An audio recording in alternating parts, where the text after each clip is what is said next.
boy! Wimp. I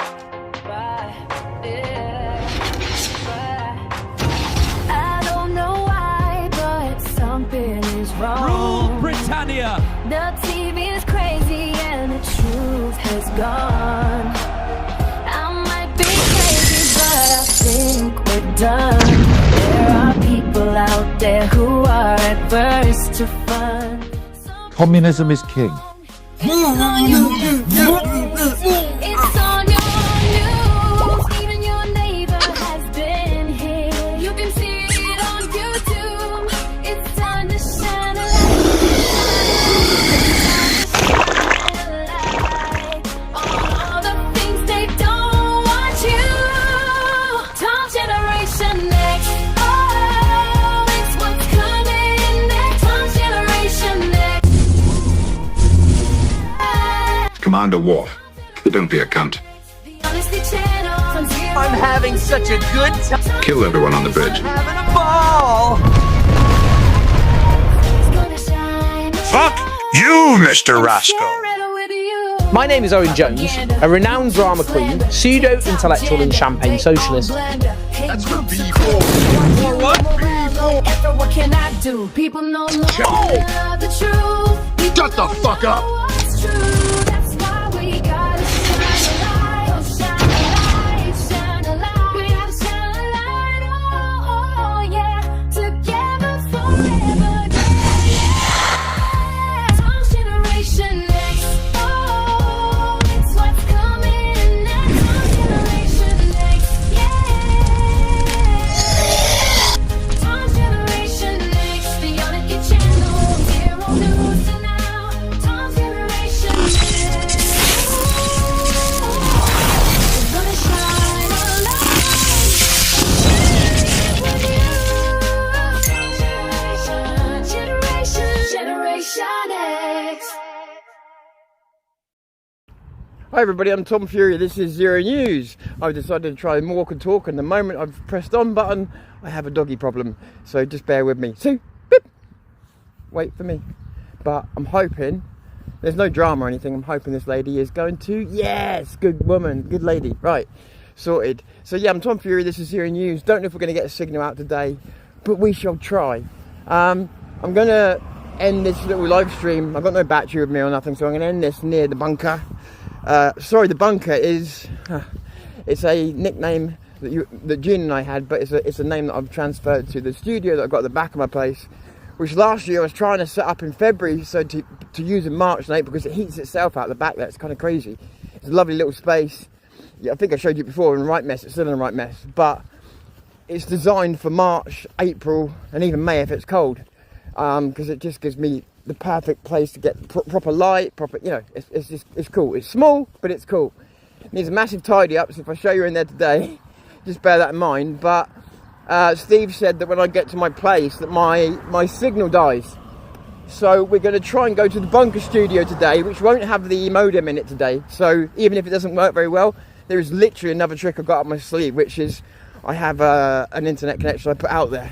So if it works, we'll start using the bunker again. On the Thursdays, I'll even take the computer out there and we'll do the live sessions from the bunker. It makes sense. It makes total sense. That's what I built it for. It's last year, if you remember, my parents were all pretty much from, I think, end of February right the way through to May. So I couldn't use it. But it's been sat there. Just needs a tidy and it's ready to go. So I'm going to have a check it out with the doggy when we get back today. So I switched on what I have now. It wasn't really I wanted to do a walk and talk. But if the signal holds, it's cool. It's just a good place. I'll tidy it up. I'll get the green screens up. And then we'll do it. I also want to go camping. And I don't want to say too much, but I'm not somebody who deals with the cold very well because of the way I am. Which is exactly why I haven't pushed myself to the limit for a while. Like, when I said to you about going up to Luton, and I used to sleep in the train stations and everything else. Now, don't get me wrong, I'm not begging to go and sleep in train stations again. But there's something about being out there, elements, all that stuff.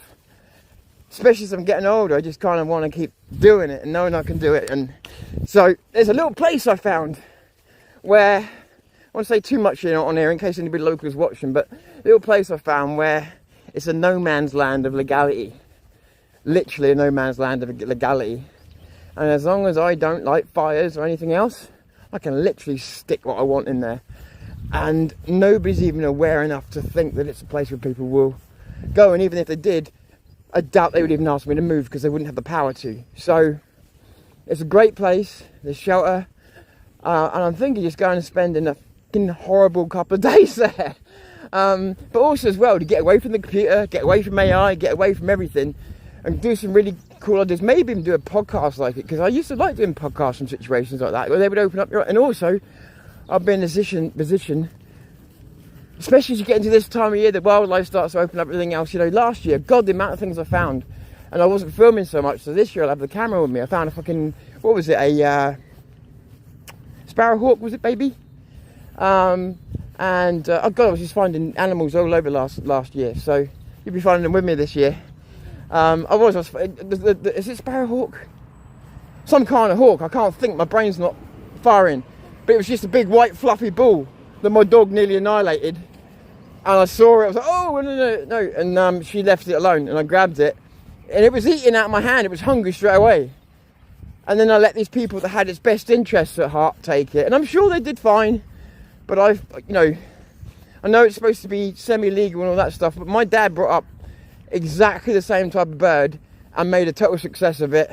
We've had it in the we've had birds and animals in the family, so he made a total success of it. And that hawk went on to live a normal life, as far as we know. Used to visit every now and again. But yeah, so it's just, so I was kind of gutted to let it go, and I will never ever let anybody tell me what to do again, because I knew exactly what to do to look after it. But the point being, these are the cool things you see in the morning. Now, I've done the preamble.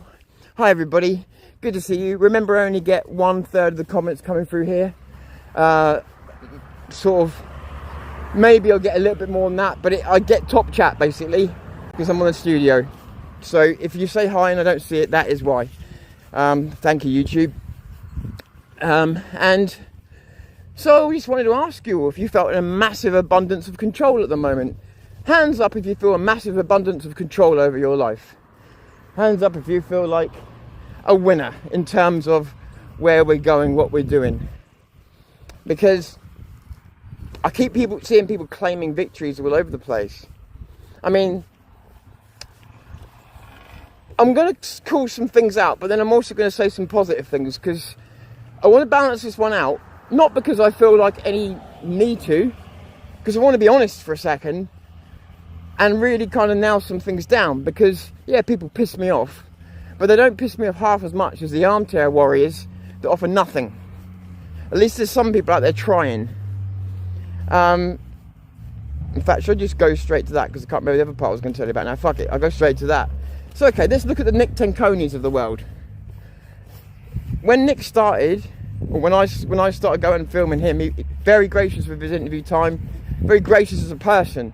And what I noticed was that he could hold a room, he could hold a crowd, great speaker, powerful speaker, powerful orator, and he would have the lefties screaming at him and he wouldn't even raise his voice.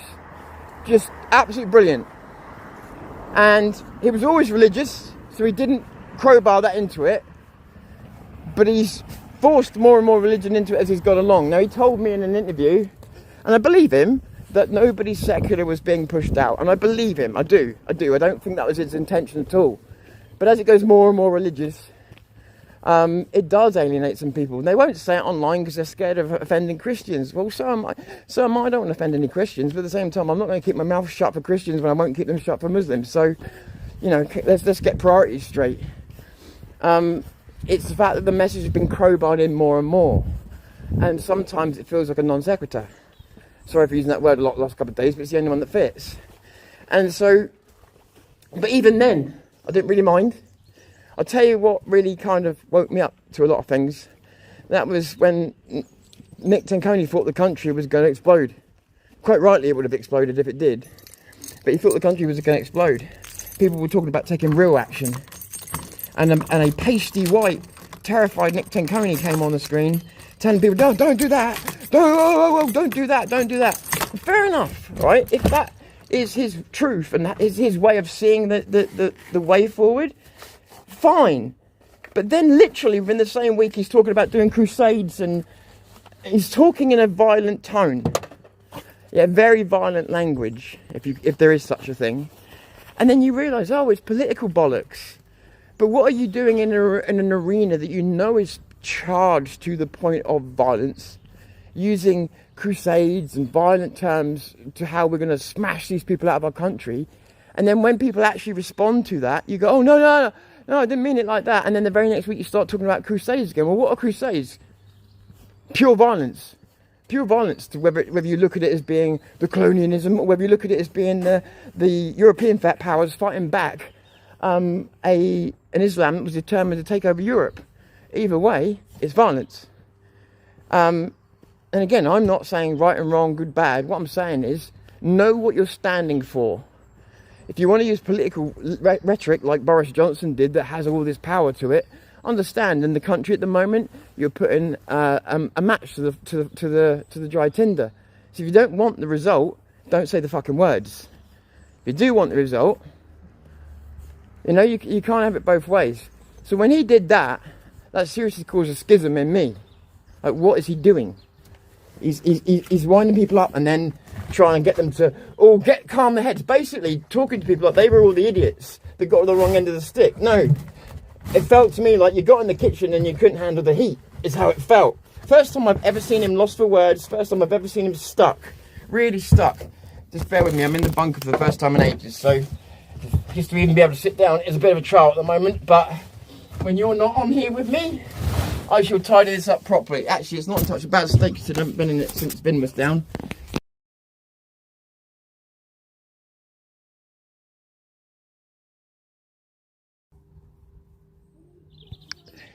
Sorry about that. Yeah, look, it's a bit of a mess at the moment, but all that's coming out. All that's coming out. Probably even take the desk out. I don't need all this shit. Half of this is going. But if you imagine all this space here, with just the green screens and everything else, it's a big enough space. It's a bunker space. I have my router there, my light there. We are cooking, and you got a lot of the sunshine comes straight direct because my other side of my house is dark. It's horrible. Got the sunshine comes inside. The dog can get out. Brilliant. So I've got like a long lead for her to go on, so I can do podcasts with you while that's happening as well. So even when I've got Missy here, we'll be all right. Look, that's what it is there. Look, see? I just put the curtain over. I put some alarms on it. And yeah, like I say, just need some tidying up, but it'll be all right for what we need. So I got it ready last year. So I'm sweating like a pig now. Sorry, you didn't need to hear that. I'm sweating like a good one, I should have said. Have I got anything to dry you with, Sue? Well, you have to wait a minute. Come on, come here. Come on. Ah, fuck's sake, that was my own fault. This is me, right? This is me. This is every day. I go, I'm going to tidy that up. I'm going to be straight with you. Right, I'm going to be straight with you about my fucking life, yeah? Because my muscles don't do what they're supposed to do, I get things wrong by a quarter of an inch, half an inch. So I say, I'm going to tidy that up now. All that mess there is really pissing me off. I'm going to put this in the bin. Then I go and put something in the bin to do a good deed, miss the bin completely and cover the floor and shit. It's funny, but not when you're in the mood I'm in at the moment. Just then I thought, oh, I'll take a sit down. Take the fucking curtain with me and just rip the whole curtain down. Ha ha ha ha ha. There comes a point where I laugh, but there also comes a point where I absolutely lose it, because I know it's not actually me that's making the mistakes. It's a constant readjustment. Anyway, I'm not going to get wound up about it and go on about it now. So, Tenkoni. So, after that, I just feel like his messages have been very mixed and weird. With all of that said, as I said to you at the beginning, he's a commanding presence on the street. I believe that in his own way, he's fighting for good.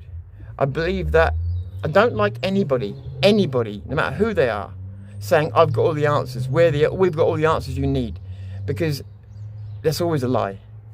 With that said, he's out there, he's doing something, he's trying, he's fighting, and he's doing what he thinks is right.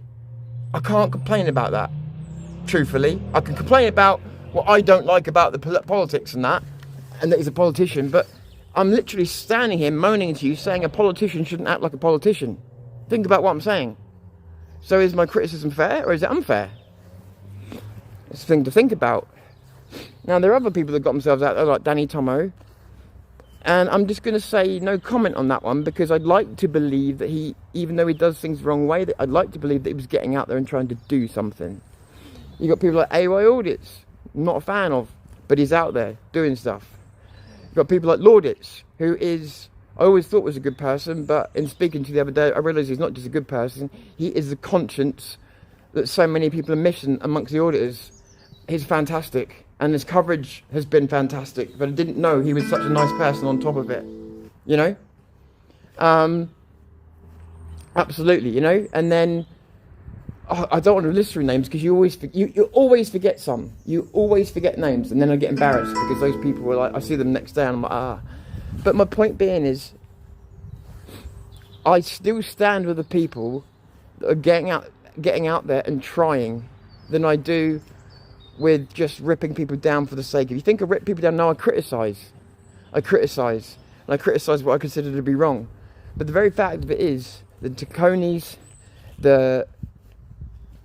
I can't say certain big names you'd like me to say at the moment, because they're doing fuck all.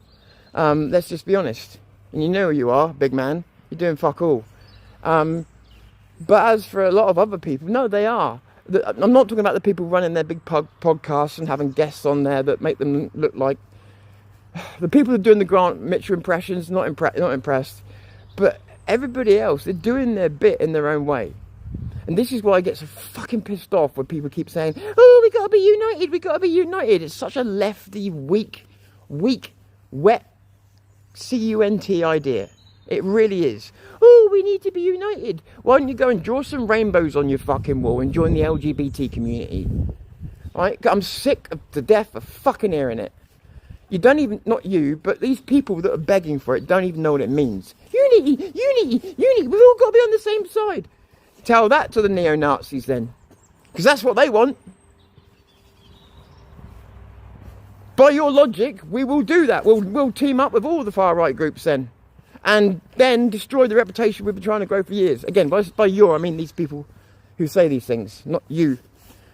Just to be very clear, and that's the last time I'm going to make that clear. But I just don't want you to think I'm attacking you. And so, I'm getting fucking sick of it. It's a lefty attitude. We all must be on the same side. We must not criticise. And more importantly, we were all part of a tribal group. All part of a tribal group. Yeah? All part of a tribal group. So, and we shouldn't be. The beauty of unity on the right has always been, and should always be, if we don't let the woke right and the privatised right take over, the beauty of the right should be that we've got the Tenconis out there. We've got the Roscoes out there. We've got the Vins out there. We've got the me's. We've got everybody's. We've all got different ideas. But the cream floats to the top. People start working together on the ideas that work. People start working together on the ideas that consensus. You need us. Not you need us as in, oh, you need us. Without us, you're fucked. Because that sounds like other people I've heard. What I mean is, you need people like us, who have no allegiance to anybody but the people and the country. That's the truth. People like it, hate it. I don't give a shit. For every little podcast like me, for everybody like Vin, for everybody like these other podcasts like Laudits, who's going out there doing his thing, you need those people, because those people are the only people. And there is a list of them, but these people are the people that I've spoken to personally who really truly give a shit about this country. Whereas other people I wouldn't mention because they're sat in groups laughing about how much money they're taking. Now, I'm not here to whistleblow and all that. That's your problem, to be quite frank. And I say yours again to the people that are backing these people up. It's not mine. Again, I get called jealous, and I've got nothing to be jealous of. I need to sleep at night. So what I will say though is, like I said, I want to give credit to those people out there trying. Those people out there that do get 100 people turn up at a demo. I get it. And the unfortunate thing is, had they have done that 5 years ago, they would have been applauded for it. Because that kind of bravery and effort was applauded. But the problem we got now is, we know we're in so much deep shit that when 100 people turn up for a protest, people go, oh, that's going to do nothing. And, well, they might be right, but the point of it is, it's the intention that starts the snowball. And it's very difficult. We're in a very, very vulnerable stage where trying to do something new, you feel like you haven't got the time. Think how I feel, trying to build a new channel whilst I know literally the digital walls are falling in around us. So I feel for anybody trying to start up new demos or new protests. At the same time, I think we're overloaded with protests. I think we need to calm them down, except for the UTK ones, which they just seem to throw every 6 months for the point of... The last one was brilliant. The last one was absolutely fantastic. Can't fault it. It's what we didn't do afterwards that I've got the problem with. Like the demo itself, I can't fault it. It was what we didn't do after. You see what I'm saying? There was nothing wrong with the actual day. It was, but we dropped the ball massively, and we'll do it again. We will do it again in May. Watch. My prediction is we will drop the ball again in May, and they'll even hear me say this, and they'll still do it. We will drop the ball again in May. We'll do a fantastic demo. Probably not as big as the last time. Maybe it will be. Beep, beep. Maybe it will be because people want to see what they missed the first time. Who knows? But I don't think so. And I think that what will happen is that lack of movement afterwards will be there again. And people are going to be very disappointed. But hopefully, that's in May, right? So hopefully we've got a whole summer then of people actually taking real action. So maybe it could be a catalyst that they didn't intend. What I mean is, so they plan to do their UTK march, right? Which is great. Loads of people watching, hopefully worldwide coverage, brilliant. And then when they drop the ball and then they decide just not to bother doing anything more work, that's where everybody else picks up the slack. Like, you can't blame them for everything when they've only got the ability to do so many things at once. Some of the blame falls back on us. Like, we complain about the lack of momentum, then we should be driving that momentum forwards. It's all right blaming them for everything, but if we're saying that leaders aren't going to do everything for you, and if we're saying you shouldn't follow them over a cliff, then surely if they do something like the UTK, and it does attract a load of people, and it does get a load of people involved, then it comes down to the creators, the activists, and the people that are attending to use that momentum for something bigger. Maybe, and I'll give them the benefit of the doubt, maybe the UTK march is the biggest thing they can achieve. And after that, they're spent. I'm giving them the benefit of the doubt, but maybe after that, they're spent. Maybe they're relying on our autonomy. And here's the thing, in the old days, Tommy used to say, I want you to be your own movement, and I used to totally believe that. So therefore, I would be totally autonomous because I didn't want to follow, I wanted to move. And these days, I don't know, not him, but the message gets mixed by other people. Like, oh, if you don't do what Tommy said, you're a traitor. What? That's never been his message. That's never been his message. His message was get out there, do your own thing. He'll support it from afar. Or up close, you know. That's never been the message that I've heard. Recently, there's been a few confusing messages, and I'm like, Tommy's never considered people taking things into their own hands to be treacherous. He considers it people fighting for his country. So if anybody wants to tell me anything different, including Tommy now, I'd like to hear it straight to my face. Otherwise, shut the fuck up. Because he was right. He was right, and that's the one thing he was right about. And that's what we've all got to realise. There is a collective responsibility on us. That if the UTK march is all they can do, as in if that's the height of it, and then they're spent, or whatever the reason is, do you know what? We don't need a reason. Whatever the reason being, if that's the height of where it gets to, if they generate that kind of momentum again, we've got from now till May to plan what we're going to do with it. Instead of just waiting in a field like this, pointing at Tommy and the UTK march, waiting for it to be over, and then going, you didn't do anything. Which is easy for me to do. It's about us saying, no. Let's see what momentum's generated and see what we can do with it. Last time we stood there waiting and the left just attacked us. They savaged us because we weren't ready for it. Well, we're ready this time. We know what's coming. And we know that if we generate the momentum again, we know what's going to happen afterwards. I'm not going to this UTK march. I'm not wasting my money to go where loads of other creators will be. My whole MO is to film and to shine a light on the places that other people will not show you. So what's the point in going to a place that's basically floodlit? Pointless for me as a creator. If I was going as a person without a camera, different, to make up the numbers. But no. My focus will be on the aftermath. Maybe filming the place the next day. Maybe filming the demonstrations they put up in the aftermath of it.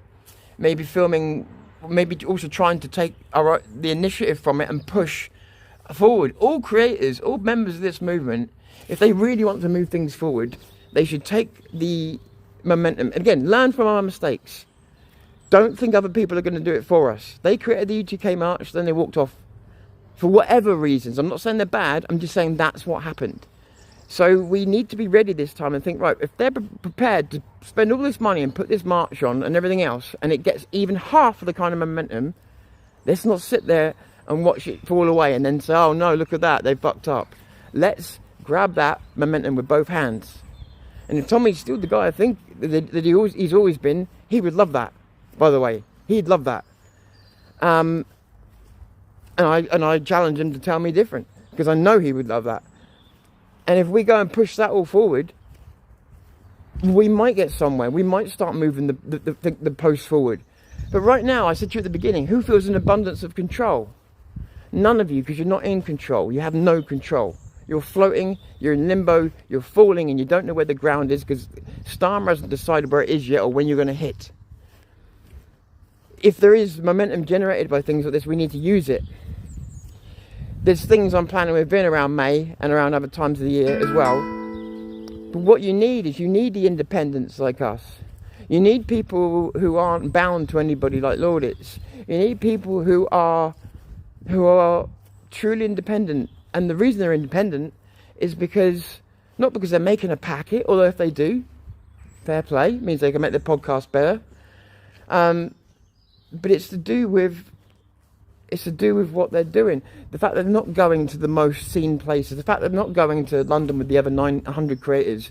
I'm not saying no creators should go to London. I'm saying when you've got a certain amount there, it kind of becomes redundant pushing in more there. And you know the signal's going to drop anyway. What's the point? We're always going on and moaning and complaining about not having enough money. Me too, included. Me included. Well, then you have to be smarter about how you spend your money. So going to a UTK march with 1,000 cameras is dumb.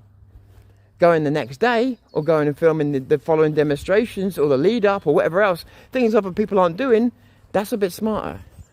Yeah, and it shows you the stories that you wouldn't otherwise hear. It shines the light in the places you wouldn't otherwise see. The way that they react in the streets the next day. Last time was filmed a bit, but it was pretty much missed. This time, if they're there doing that, it won't be missed. As I said to you, fingers crossed by March, my monetary situation will be exactly, and again, I don't want to jinx this, but will be exactly where I wanted it to be, which is not rich, not able to do everything every week, but in a position to move forward and be able to start going places. That's a big deal. Because it's not just walking around the field, as some people like to put it now. Now it's putting my money where my mouth is. I've been trying out different studios at night. And if you're wondering why I'm making so many songs at the moment, it's part of a creative stage that I'm trying to find a particular song and I can't find it yet. But it's also a way of dealing with trauma. I'm a very creative person and this is how I get things out of me. So please don't think the channel's turned into some strange music channel. They will stop as suddenly as they started. That's just me. And then it will go from creating that music to finding one of those tracks to use with an intro. Things will follow on. The lives will start. Yeah, and that's where I'm at. It's when I get to the stage of starting the lives and everything else up again. This is the substream, by the way. I meant to name it. When it gets to that point, I will make a marked effort not to come off the boil. So at the moment, you know that every now and again I come off the boil. But I actually started doing some batch recordings. I don't like doing them, but just a few. I only had about 2 or 3 batched up. But it just meant I could release a video every day. So if worst comes to the worst, I'm going to have a few recordings batched up. Maybe some good ones, maybe some polished ones. Just so I can release them as and when I have any problems. Because it seemed to work last time. So why not? Why not, you know? And I would only do them on days I literally cannot get to the computer, I cannot cover it. So it kind of seemed like a good idea. To be honest with you, YouTubers have been doing it for years. I'm just not a fan of it because I feel like it's... But I think as long as it's properly labelled and you know it and the date that I recorded it on, I don't see the harm in it.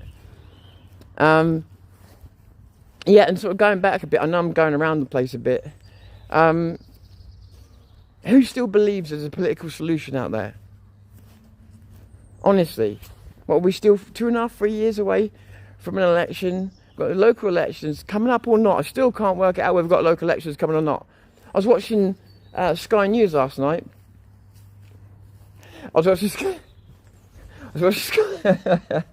Only for about 5 minutes. I watched Sky News last night and it was going on about... What else have I broken? It was going on about Keir Starmer, how weak his position was in. Keir Starmer's going to stagger on, meaning his premiership's damaged and all the rest of it. Sorry, all the experts said he'd be gone by now. The MSM, I've got to be honest with you, I got a feeling the MSM actually wouldn't mind him going. Not because they're not lefties, but because his rules affect them. His rules affect their money making. And yeah, anybody that gets too, let's put it this way, a lot of the people who believe in socialism and that, a lot of people on the left, is the reason why Corbyn never made a serious run for power until he was forced to. Once you become in the power, it's Animal Farm, and you become the enemy. And a lot of people are frightened on the left of becoming prime minister because of that enemy position they instantly put themselves in.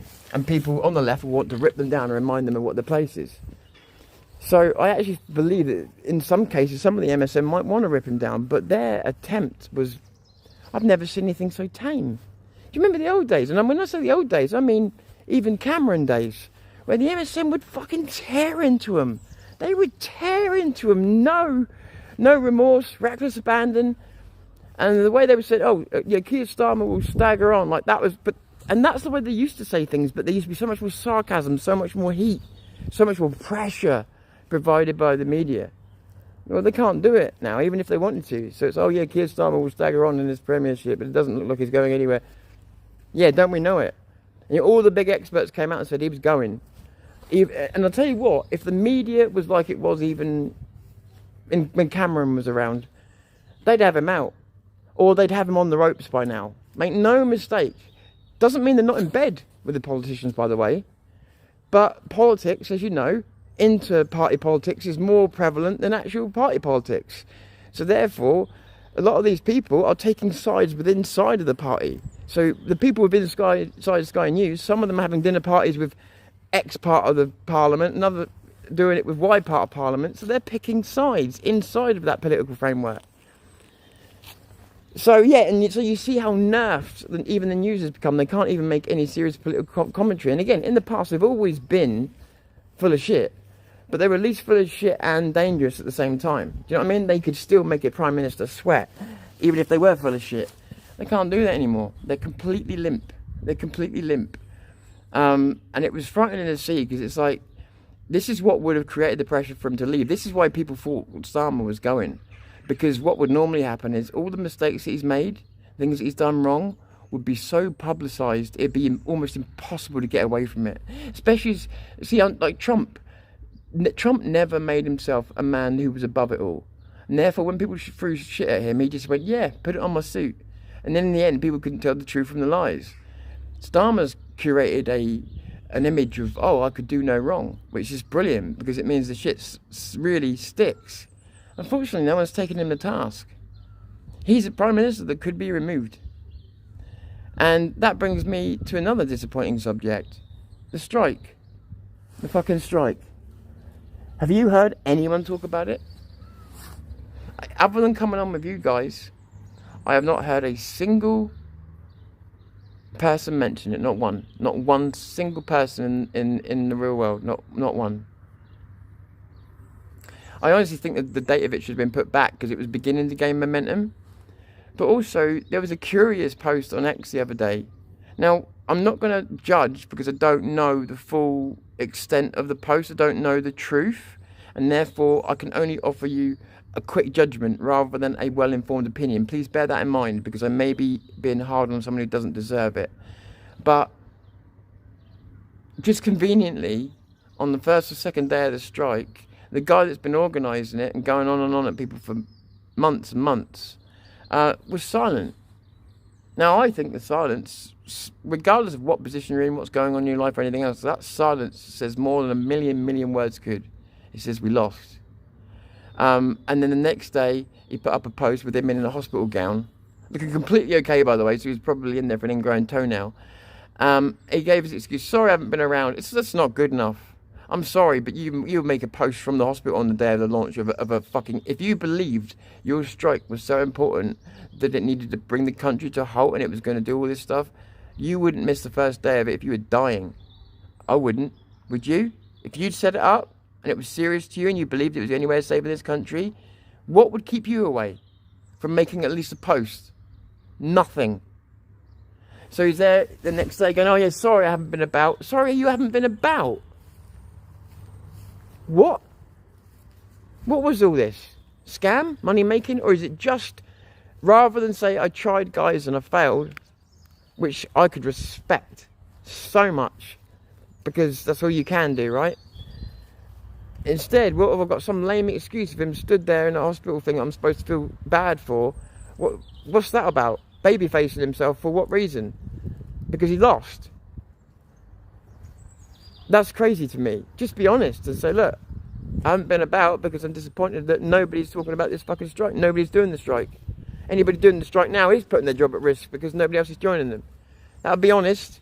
It'd be a scathing review of the Britons in this country. It'd be a scathing review. He should come out fighting and say, look, I've fucking laid it on the line for you people and nobody's taking it up. Nah. He's bending over and taking it. So I have to question the sincerity. I have to question the integrity if he's just not prepared to go out and say, look, I tried. But again, at least he did try and do something. And so I can't say the guy's a waste of space because he tried to do something. I am looking at all the people that want civil war, so they claim. And do you know what? Some of the people that want civil war, and I could name them, but it's pretty cruel. I can tell, right? No, I'm going to say it. We've had some of them on here. They're men in their fucking 40s. Not ex-servicemen, by the way. They don't act like this. They're men in their 40s, sometimes early 50s. They've never had a fight in their life. And they regret that because they think there's something romantic about it. So what they do is they walk around talking tough at, say, anywhere between 48 to 55 years old. Because they feel like they want to fight now. What they don't realise is if you haven't been a fighter your whole life, then you don't get to walk around acting hard now. Because what's going to happen is you're going to talk that kind of talk. You're going to talk that kind of talk. And it won't even be Muslims or the left that does any damage to you. It'll be your own side.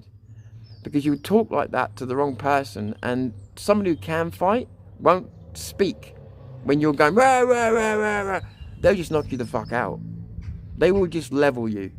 And you will wake up, if you wake up, embarrassed and broken. Because you weren't a fighter and you never were. Let it go. Let it go. There are other ways to fight. There are other more mature ways to fight. There are other more sensible ways to fight. There are other more constructive ways to fight. You don't need to prove your manhood. If you didn't do it by the age of 50, you're not going to now. If you didn't join the armed forces by the age of 50, guess what? You're not going to now. If you weren't a boxer by the age of 30, guess what? You're not going to be now. That's just something called tough shit. That's life. Right? We all make our choices. Just deal with it. But coming on podcasts and things like that, going, oh, we need to have a civil war, all because of your own insecurity that you can't defend yourself.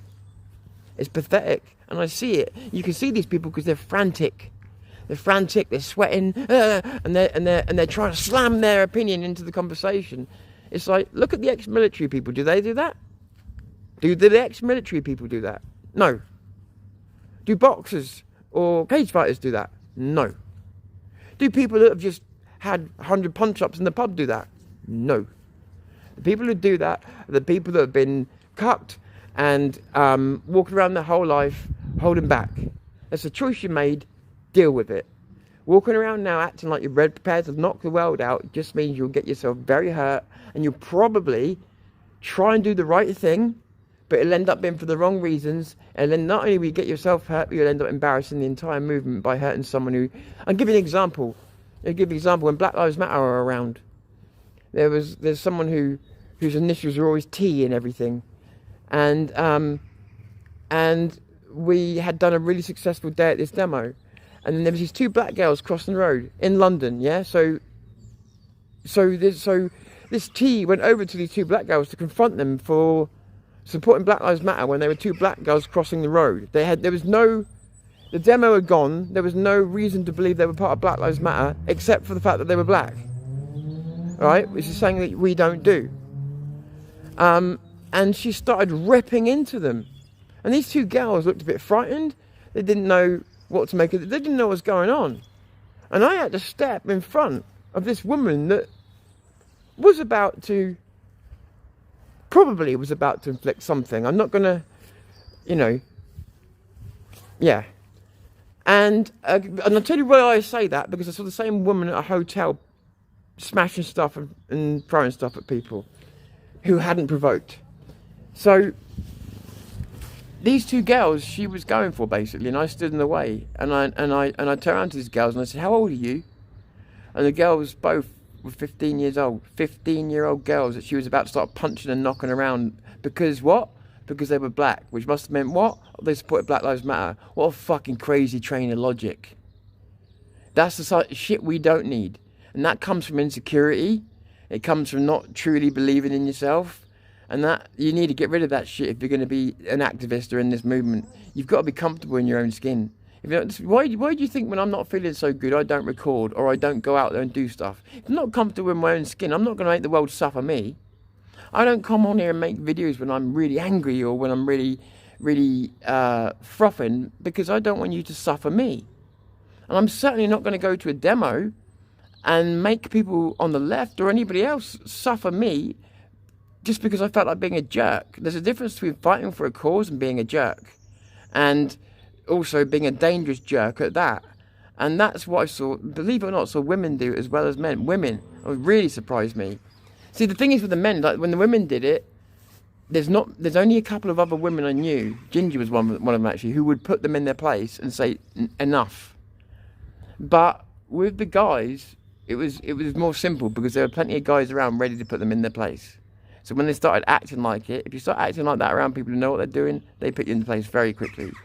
With the women, it's a bit harder, because you only had a couple of women that were really prepared to say, "Oi, just wind it down a little bit," you know. And I realise I'm going all over the place, but it is a sub-stream, that's the point. Let me try and catch up with you. Just bear in mind, I'm not seeing all your comments by even close. Oh, you subscribed? Oh, thank you, Olivia. I really appreciate that. That's so awesome. I thank you so much. I always wonder if I'm trailing off, and then you go and subscribe to me. Thank you. Where's the... What's that? Oh, God, like I don't know who that is.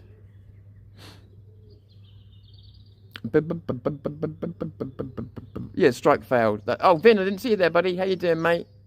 Is Steve or what's his... to the earth, my friend. If you haven't already done it, mate, see that guy called The Original? He thinks he's left, yeah? Can you make sure that he's gone for good? And never to return, please, buddy. He knows who he is, and I know he is. And we don't suffer absolute cunts. So, we won't. Right, let me try and catch up with you properly, guys. And again, I'm so sorry about the comments I can't see, but all I can do is the ones I can. So, hello, Stefan, good to see you, buddy. Missy Moon, great to see you. I am okay. I hope you're okay too. Defend, that's a term we should use. Sorry, let me get...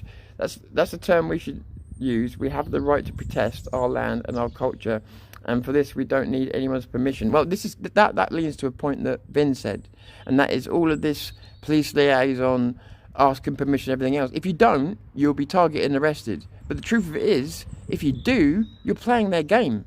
It's true. This idea, we're supposed to have the freedom to protest in this country without needing permission. Now, obviously, there are certain situations, like if you wanted to protest outside of a fucking hospital, it might cause problems.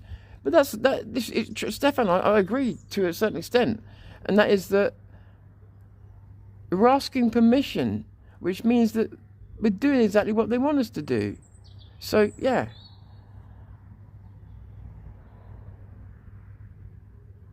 Great to see you all. Great to see you, Dave. All agree on the general direction we need. Yeah, exactly. Arguing about the exact bearing we need to follow is counterproductive. Exactly.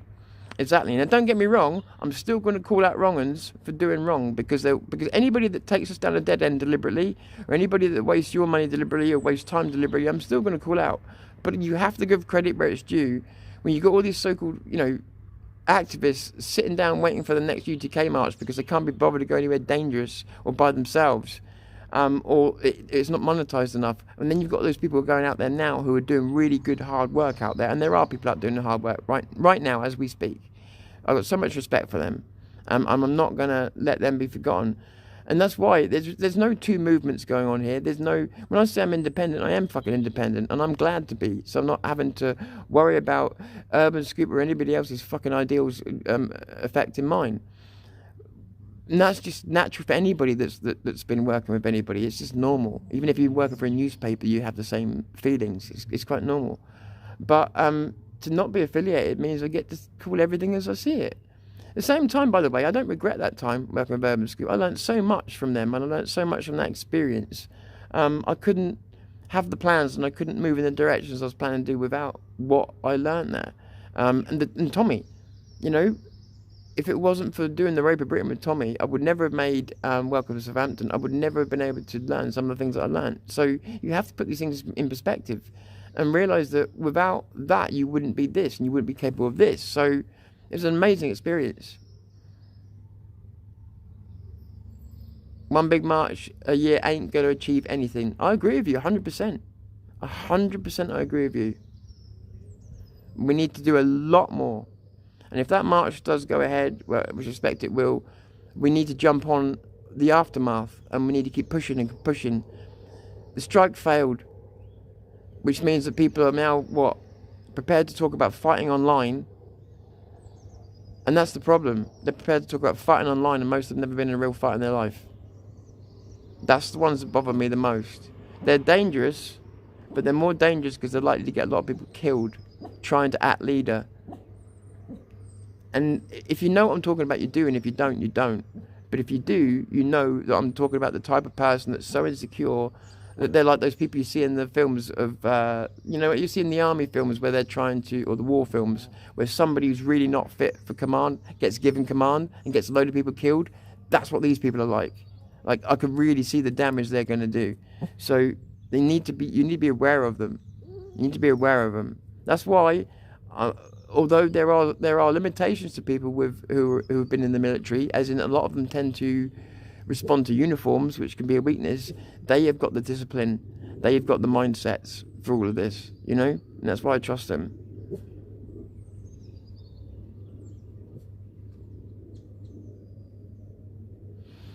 Does it have a wider effect though, Dave, to keep doing the same fucking thing? I mean, the last one was when? Does it have a wider effect? Yeah, it got worldwide. Do you think it's going to have the same impact this time? And what about the next time? If we do it in another 6 months' time, do you think... Look, we landed on the fucking moon, supposedly, and everybody was tuned in. What happened the next time we landed on the moon? Nobody gave a fuck. That's the problem. Does it have a wider effect, and for how long? That window closes. Tommy and the movement and everything else is like anything else. It goes through, it's a bit like The Simpsons. It goes through stages of being really popular, less popular. A wave of information being searched for and then not searched for. There's usually patterns around it as well. Like, obviously, when Tommy's in court cases, stuff like that, it rises. But it also falls. And when it falls, the worldwide stuff isn't, you know, so it's not something you can guarantee on. And again, even if it does get to a wider audience, what's the point of that wider audience if it's once every 6 months? Look at all the damage that's being done in that 6 months by Starmer. It's still not good enough. Sorry, but it's not. If everyone comes off the boil afterwards, that's the problem. Can't afford to go again. Was a fun day out, but that's it. Yeah, exactly. And that's what you just said there, Mons, right? So when people say, oh, we took our streets back. No, we borrowed them for a day, you know, and it's not to piss on the event, it's just to put some realism on it. Because if you want to put some real stink on it, again, you use the momentum and then you make it count. You go to places where it counts. You do videos where it counts. And you keep the momentum, you keep firing it at the left and the people that matter. You know? And that's, look, I'll hold my hand up. I made that mistake too. I didn't, instead of doing something more productive, I was more interested in all the leftist stuff that was coming back. And wondering why we weren't doing anything. Not a mistake I'll make next time. Next time, I'll lean into it. And I won't expect anybody else to do anything for me. You know, because they've already have, in a way.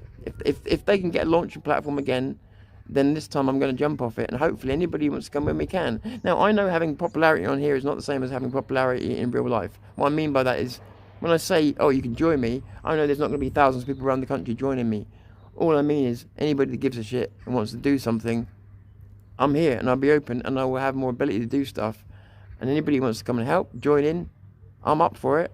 I'm totally up for it. I enjoyed the Advanced UK policy reveal, but as Tom says, do we have 3 years to make a difference? That's exactly, and I don't believe that we do anymore. Hey, Vindicator, great to see you, buddy. Vindicator strikes back. I don't know if he's doing a live or anything today, but go watch his channel. He's done some great videos again recently. Obviously, he's my friend. I'm biased, but the fact of it is, I've got lots of friends in the movement. I don't watch their fucking videos. I watch his videos because they're actually good. And I try not to watch other people's videos in this movement. Everybody knows this about me. That's the problem, Dave, is I don't think we can wait. The strike's failed, which means all political solutions are off the table unless Starmer goes. And even then, that's a guarantee of nothing but Starmer going, really. But I don't see us having that time. I could be wrong. Look, I'll put my hand up and say, if I'm wrong, I'm wrong. I'm happy to be wrong. I'm happy to be wrong. But I don't think I am. And in this situation we're in at the moment, I just don't think... And the other thing as well, do you really think Starmer's just going to let an election go by and get himself unelected? Do you think that it really will just be that simple? What I'm seeing at the moment is a massive surge from the Green Party that everybody's still laughing at. You should wipe the smiles off their faces, because they are actually serious contenders. I mean, well, in 2.5 years' time, we'll see. Yeah, it's true. It's true. But they can still make a coalition government, which means we're fucked. Hey, Babs. Hey, we got on here. Never saw anything leading up to strike pushing it. There was on X, but not enough, mate. Not enough. He didn't believe in it, so nobody else did. That's right. That's how I feel. Grifting, possibly grifting. I didn't want to say it earlier on, but the thought crossed my mind. Was it grifting? And then he's in the hospital. Did you see the post in the hospital bed, Vin? We'll talk to you about it later. But if you saw the not hospital bed, but you had the hospital gown on. Oh, sorry, I haven't been about. Why can't you just say it didn't work? This is what gets me about our movement. We're supposed to be based on authenticity, honesty, and doing the right thing and shining the light in places people don't want you to see. And that includes shining the light on yourself and saying, I failed, guys. I failed. So that we can learn from the lessons of the failure and do better. If people don't want to admit when they've done wrong, when they've failed, when they've not achieved their target, then how are we all supposed to learn from it? If everybody sits in denial about every failure they've ever had. This is not proper TV, and we're making it into proper television. Like, you've seen me, right? I've been wrong about 2 people. I've apologised to those 2 people. Why? Because it's the right thing to do. Do you think that hurt my ego? Yeah, a little bit. But it's the right thing to do. Why can't we just do that in this movement? I was wrong. It's not such a hard thing to do. And do you know what? People actually respect you for it, as long as you don't keep making the same mistakes. As I said to you right at the beginning, I'm tired of the bullshit of unity, unity, unity. Most of these people screaming for it don't even know what it means. Unity on the right is everybody pushing in a generally similar direction with their own fucking ideas. The best ideas will float to the top. Consensus will push it to the top. And then if the people at the top choose to ignore your consensus, well, then that's up to you what you do about that.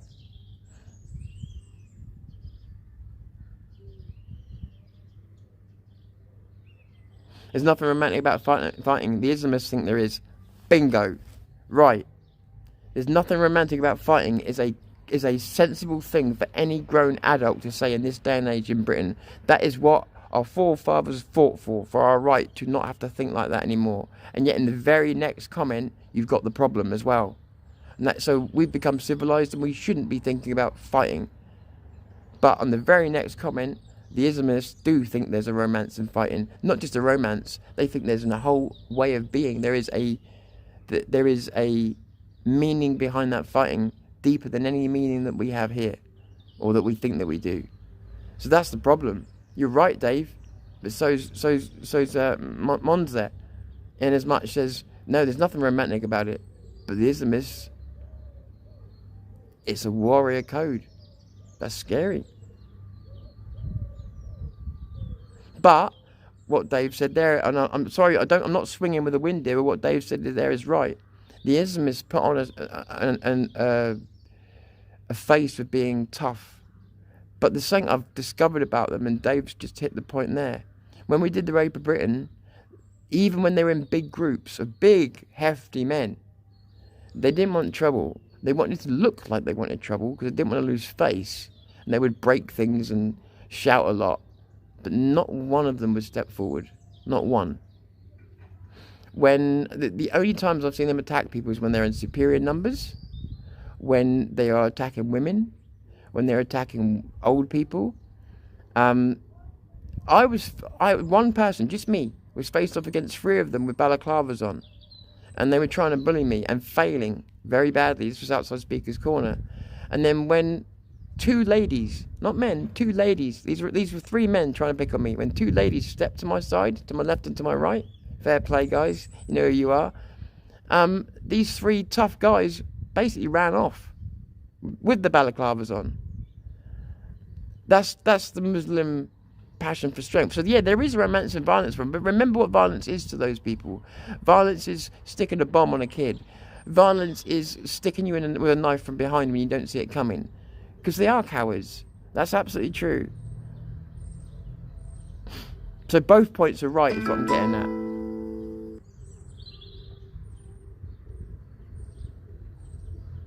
Sorry, and they're behind, but also I'm not seeing them all, so I apologise.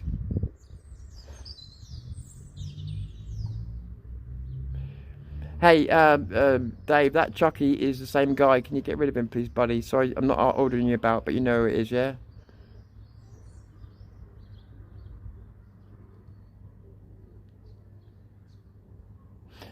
No, I agree with Mons on this one. The UTK march should be moved around the country. So should all big demos. Keep doing them in London, the place where they are the most funded, prepared, and practiced by reps to dealing with us. Is playing straight into their hands. I do think that much. We do, and also, I've said this for years, but smaller demos in every single county in this country would mean more than one big demo in one place, because it would mean there'd be fires all over the country, metaphorically, that wouldn't be so easy to put out and wouldn't be so easy to ignore. Shush! The book promotes it, but also, Mond, have you ever heard of something called the Dabiq? It's spelled D-A-B-I-Q. Before you go looking for it, just understand it used to be illegal to download in this country, and I don't know if it still is. Look at episode 1 of the Dabiq, and the Muslims themselves from ISIS tell you why they hate us. And they make sure that our foreign policy is last on the list. And even on the foreign policy part, it says, although we hate your foreign policy, that's not why we hate you. We hate you because you're you. They make it very clear. Dabiq, D-A-B-I-Q.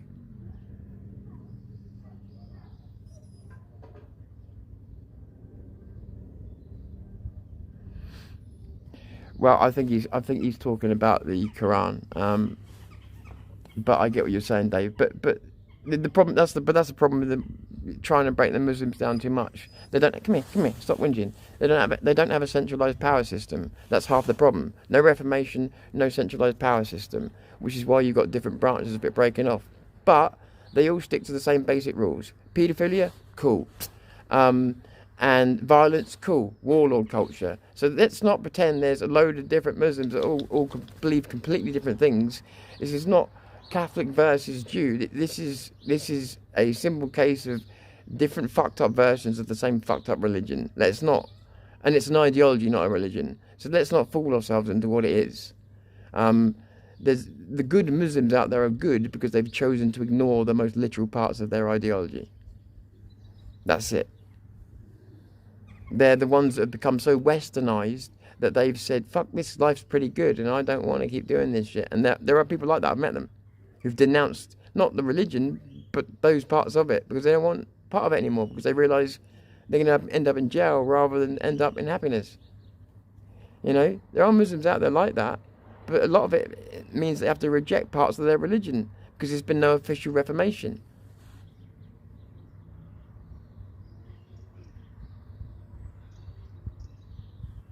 Now I'll check it out. Jews first, then Christians. Political ideology. Sorry, by the way, guys, Dave and everybody else, I know you're probably making comments in between this. Please remember I'm not seeing them, so I apologise for that. But that's why I know that there's more being said here. I can feel it, and I can't see it. So just so you know, You can see what I'm seeing on the screen, so I'm missing some stuff out. So I do apologise. So that's why if I seem like I'm disconnecting with you a little bit, that's why.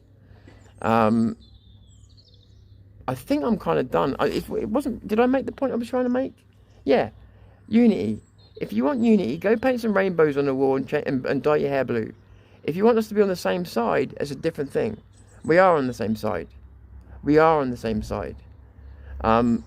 We just don't tolerate bullshit, and we don't do the namby-pamby. We're all in the same club. Let's hold hands. Even me and Vin would criticise each other if we felt that each other was wrong. We might do it in private at first. We might keep it in private, but we would. But me and Vin have discussed things before that we don't agree on. But we will usually hash it out until we either agree to disagree, which hasn't happened yet, or that we end up, one of us will convince the other, and that's normally what happens. Because we're prepared to sit and have those conversations and have them out, and you actually end up growing. Same as I do when I talk to you. You grow, you learn. That's what we're about on this side of the fence. Don't knock it. Unity isn't all agreeing. Unity isn't sucking each other off and doing a circle jerk. Sorry for that, but there's no other way of phrasing it. Unity is not a circle jerk.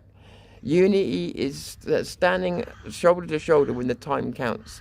Unity is pushing in the same direction, generally speaking. Unity is sticking together when the time calls for it and the time for change offers itself. Unity is taking that opportunity together and not questioning who's in charge. Not fighting over who's the captain because we're too busy trying to save what we need to save. Yeah? So that's unity. The rest of it is just silly bollocks you learnt at school. And I say these people learnt at school. Oh, unity is where we've all got to be on the same. Let's start singing Imagine together, shall we? Or what's the new one? Oh, Sally can wait. She's not going to stop anyone from getting blown up, though, is it? It's just not going to stop anyone. Oh, I see some people disappeared when I said that. Tough. Right? It's not going to make people stand up and fight. It's not going to help anybody. Right? The idea that singing John Lennon's Imagine is going to help anybody, it's a great way. Do you know what me and Vin I said to Vin about the bowling ball analogy, where we all stand here, like saying we're going to do something, and then the bowling ball that's get thrown at us just mows us all down because we don't actually do anything. That's how I see it when I see people singing that song. They're singing that song, and I can one day I can imagine them all sat in a circle in London singing that song whilst the Muslims go around stabbing them all in the back. And do you know what they'll do? They'll keep singing like it's some noble monkish thing to do. No, it's not. You're selectively dying. You're selecting yourself to die for a cause that's not noble because you're singing a stupid song. That's how I see it. So Sally can wait. Yeah, she can wait for a bomb to go off and then see if she feels like singing then. I'm sick of it. It's not unity. It's cowardice. I'm not talking about the people that sung it outside, by the way, after the bombings. That was healing. That was trauma. I'm talking about all the other times. Right. Thank you, Mons. I appreciate it. Thank you, Dave. Yeah, but there's 50 different Bibles, Dave. There's 50 different Bibles. All of the Qurans have the same message. Dave, come on. All of the Qurans have the same messaging. None of them get meeker and milder as you go through them, do they? So in the different versions of the Bible, yes, they are sort of different, and you've got, but they all sort of send a similar message, but you've got different versions of it. The Quran's the same sort of thing, except it's only how it's been translated. There's only one Quran. It's just been translated into different ways, more peaceful ways, more warlord ways. But the fact of it is, the Quran starts off peaceful and gets more violent as you go through it. Every fucking version of it. So it doesn't matter how many versions there are of it. The message is pretty much the same across the board. Yeah, some of them they've scribbled out a few things. Some of them are down to translation. Like, that's where we get the religion of peace from. Doesn't mean the religion of peace at all. It means the religion of submission. That's what Islam means. Religion of submission. Religion of peace is just one of those translations, one of those 50 books. So Dave, that's all I'm talking about is like, yeah, we can call it any which way we want, but there's 50 versions of the Bible, but nobody's any doubt of who God is, are they? Nobody's any doubt about what it means. And nobody's any doubt about what a crucifixion means. That's my point. That's my point. Nobody's any doubt that there's no versions of the Quran where it's all pedophilia is terrible. It just doesn't exist. So, like I say, I don't give a shit if there's 100 versions. If they're all saying the same rough thing, they're selling the same poison. The hadiths is where it gets really fucking confusing, and I must admit, that does rack my brain a bit, but I realise there's another split, isn't it? But from what I can understand from reading the Hadith, or the pieces that I've read, oh, fuck off. Sorry. The pieces that I've read from the Hadith, what I can guess is that they look more like they're adding depravity to it. I mean, a lot of people say, oh yeah, you can't get context without them. It's like, well, they don't add a lot of good context. They don't add a lot of good context at all. So I don't know where people are driving with that at all, you know. But anyway, listen, I appreciate you all. Dave, thank you for modding today, as always. Yeah, exactly, being critiqued and is how you hone your argument. Yeah, right, Dave. Right, exactly. Now, why don't people learn that? So if they go make a video and then people rip them down for it, but they know the message is right, they just got the words wrong, why not just go, yeah, okay, I'll give it another go. Hone your craft. You're absolutely right. When I started doing this podcast, I remember going out every morning doing a live. Every single morning, 10 o'clock, every morning doing a live. And I would speak for 3 hours. And it was to sharpen and sharpen and sharpen and sharpen. Look at me now, I forget things, I make mistakes. That didn't happen back then because I was all about sharpening, sharpening, sharpening, sharpening. In the end, I could argue with anybody, you know, but you have to sharpen those tools. You're dead right. You're dead right. Hone your craft. Don't protect what you got wrong. Acknowledge what you got wrong and own it. And own it. And get better. Exactly. Learn from your mistakes. And that's what being above criticism protects you from. If you're above criticism, if you're above making mistakes, and guess what? Nobody can hold you to account, and you will never be any better than you are now. Which is why certain people in this movement that fake the subscribers are falling all the way down to 200 views per video now. Keep your eyes out for them. It's pretty obvious who they are.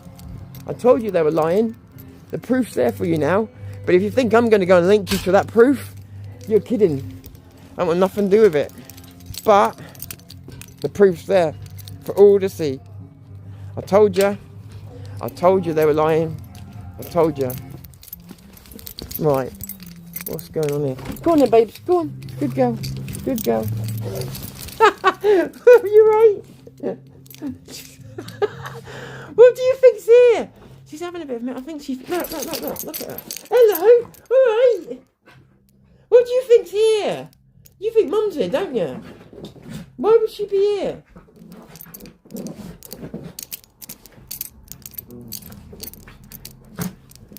I don't know. Anyway, right. So I'm going to sign off with that, guys. I'll have a look at the rest of your comments I missed on the other one.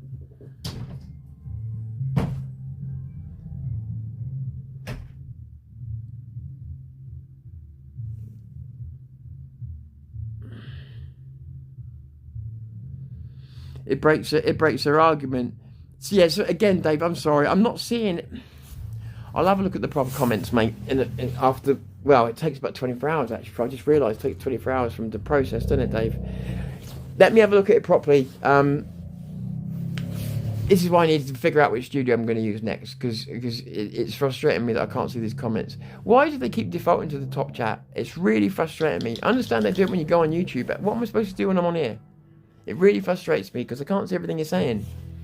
So, more often than not, it's leading me to either misunderstand other people, you know. So it's frustrating me a little bit. But yeah, so this is a great platform, Prism, but without YouTube playing ball, it becomes actually counterproductive.